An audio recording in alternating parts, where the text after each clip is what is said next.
After 60, the quiet in your house starts to feel different. Not peaceful, not lonely, just unfamiliar. The children leave, the guests go home, the dishes are done. And suddenly there is nothing left to manage. The house is still warm. A cup of tea sits untouched on the counter, and for a moment the mind doesn't know where to go. This is usually when people reach for something: the phone, the television, a small chore that doesn't really matter. Because silence feels uncomfortable when there is nothing left to distract the mind. But Buddhism asks a deeper question. What if the silence was never the problem? What if this ordinary moment, the warm house, the empty room, the sudden stillness, is actually the clearest look at your mind you've had in years? In Buddhism, this is where right view begins. Before we go further, notice honestly. When was the last time you sat in that quiet without deciding what it meant? There is a teaching that has stayed with me for a long time. Not because it is complicated, because it is almost embarrassingly simple. It says, in seeing, just seeing; in hearing, just hearing; not in seeing, deciding what the scene means; not in hearing, deciding whether the sound is welcome or not; just the thing itself, before the story arrives. Most of us have never actually tried this. We think we have because we look at things, because we listen. But looking and seeing are not the same movement. And after 60 years of looking through the filter of everything we know, everything we've decided, everything we've already concluded, it is worth asking, when did we last actually see? There is something that happens in a mind that has been busy for decades. Not just busy with work or with raising children or with managing a household. Busy with knowing. By 60, most of us know a great deal. We know what people mean before they finish sentences. We know how situations will unfold before they unfold. We know which conversations are worth having and which ones aren't. And here is where it gets quiet and strange. All of that knowing, every bit of it was built from experience. From things that actually happened. From real contact with the world. But somewhere along the way, the map became more real than the territory. The conclusions became more solid than the moments that produced them. We stopped arriving at the world. We started confirming what we already knew was there. A teacher once described it this way. He said, if you pick up a piece of burning coal thinking it is something beautiful, the moment it burns your hand, you know what fire actually is. Not what someone told you fire is. Not what you imagined fire to be. What it is. That burning, he said, is closer to real knowledge than 1,000 correct descriptions of heat. Most people hear this and think it is about pain being instructive, but it is about something more precise. It is about the difference between knowing about something and knowing it directly.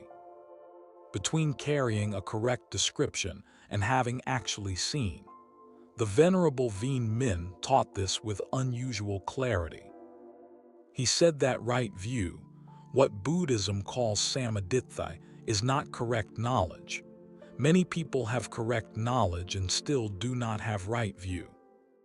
You can study the teachings for 30 years. You can describe them accurately. You can explain them to others, and still be looking through a lens so thick with conclusions that the actual world never quite gets through. Right view, he said, is what remains when all the concepts fall quiet, when the thinking settles. When the knowing about stops for a moment and something else, something more direct, has room to move. He called it direct recognition, the mind meeting reality without intermediary. In seeing just the scene, most of us encounter this most clearly in the moments we are least trying. The half-finished cup of tea on the counter. The particular quality of light in a room after people have left. The sound of a car pulling out of a driveway growing smaller. The mind briefly, accidentally stops narrating. And in that gap, something is simply there, not interpreted, not categorized, not compared to anything, just there. That gap is not nothing. That gap is closer to clear seeing than most of what we call understanding. Notice whether this is happening right now, even slightly.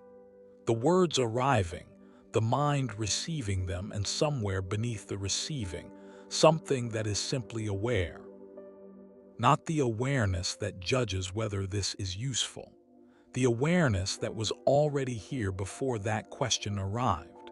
There is a particular suffering that belongs to later life. It is not often named directly, so it tends to accumulate without being recognized.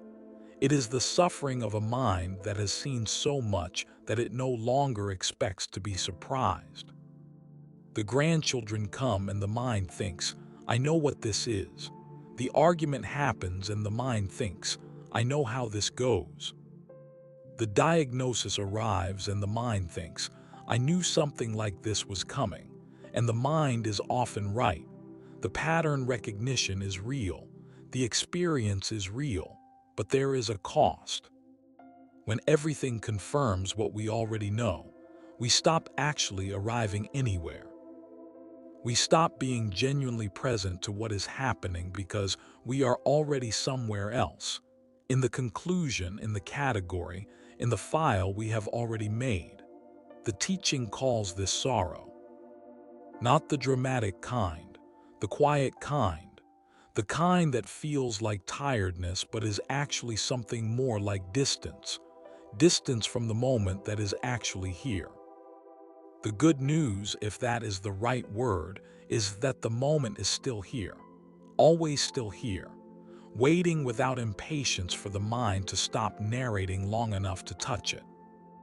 The house is still warm, or it was in the story from the beginning, and the person sitting in the chair is not being asked to become someone different, not being asked to empty their mind, or to sit in a particular posture, or to believe something new.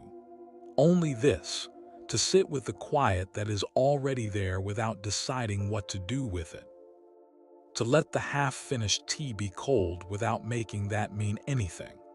To let the room be what it is without immediately filing it under loneliness or peace or gratitude or any other category. To let the seeing be the seeing, just for a moment, not as a technique, not as a practice to master, as something that is already happening the moment the mind stops insisting it knows what is happening. Right view does not arrive like an insight. It does not feel like understanding finally clicking into place. It feels more like a window that was always there being noticed for the first time. The light was coming through it all along. The glass was just covered with 60 years of fingerprints, of decisions, of conclusions, of I already know this. And you cannot wipe the glass by adding more conclusions about the glass. You cannot think your way to seeing. You can only stop and look, not at what you expect to see, at what is actually there, the room after everyone leaves. The particular silence of a house that has just been full. The breath moving in and out without being asked to. The awareness that was here before you decided what to do with it. That awareness, clear, quiet, without agenda, is not something you build. It is something you return to, again and again, in the small moments, in the ordinary stillness, in the gap between the last sound and the next thought. If any part of this touched something real, feel free to describe what you noticed in the comments. Sometimes putting it into words is part of the seeing. And if someone in your life is sitting with this kind of quiet and not knowing what to do with it, this might be worth passing along. There is more here, more on what right view actually changes in the way a day feels. More on why the teachings say it comes first, before everything else. If that is worth exploring, stay close.